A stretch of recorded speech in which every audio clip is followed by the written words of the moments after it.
Кушутината трева. Во некој индијанско племе на падините од Андите живееше една убава принцеза која умно управуваше со племето, па сите ја викаа ќерка на сонцето. Еднаш принцезата се разболя од некоја чудна болест. Затворена во својата колиба, престана да се интересира за се што се случува во племето. Дури веќе не се украсуваше со гердани и коски и школки со разни други скапоценности. Ниту везеше со златен конец убави платнени наметки, што постојано имаше обичај да ги носи врз себе. Бидејќи ни треви ни балсами успеваа да ја излечат, им принесоа на боговите како жртва клопчиња конци, еленски опашки и платнени наметки. А во големата заедничка куќа на светото огниште од печена земја, испекоа погача од какао пред глинените идоли.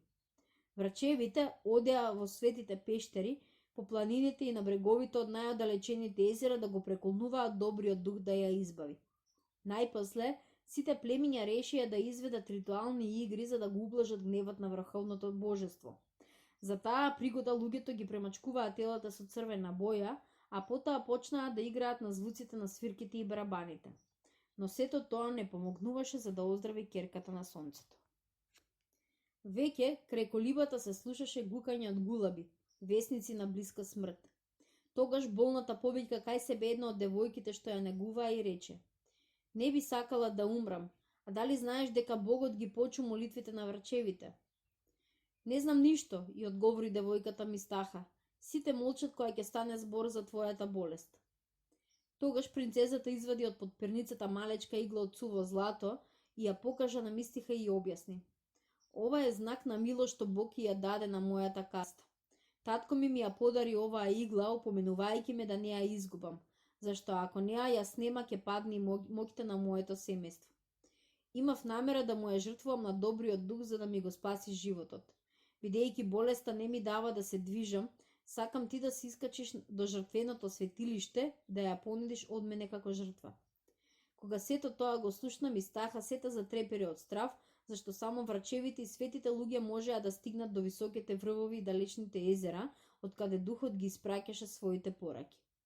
Но девојката не се осмели да се спротистави на желбата на ќерката на сонцето, па и рече: "Ќе поидам таму, но што треба да направам?" "Ќе излезеш од село рано," рече принцезата, "така што првите зраци од сонцето ќе те затекнат во кругот на стените кои се наоѓаат на светилиштето.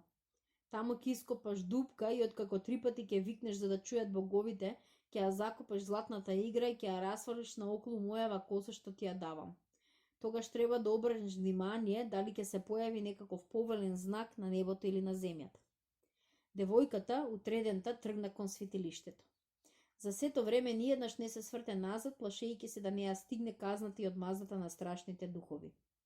Најпосле, Мистаха стигна до осаменото светилиште. Но кога ја крена главата да го разгледа местото, запре преплашена, а потоа падна на земјата зашто пред себе виде многу луѓе, наметнати со бели наметки, кои исправени и неподвижни, направија необична препрека пред неа, така што не можеше да продолжи понатаму. "Веројатно тоа се духовите на моите предци," си рече девојката.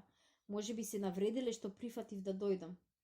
И остана така неподвижна, не осмелувајќи се ни да пречекори.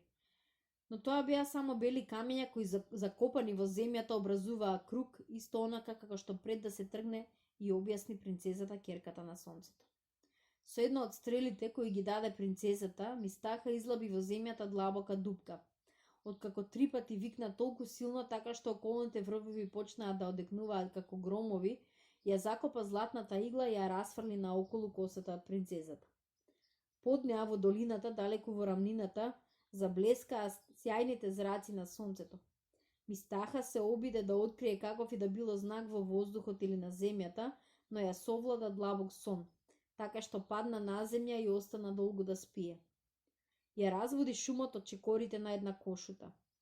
Кога ги отвори очите, Мистаха се восхити кога виде на земјата дека наместо косата која ја беше расфрлила, израснала свежа, штотуку изникната трева која што кошутата со сласт ја пасеше.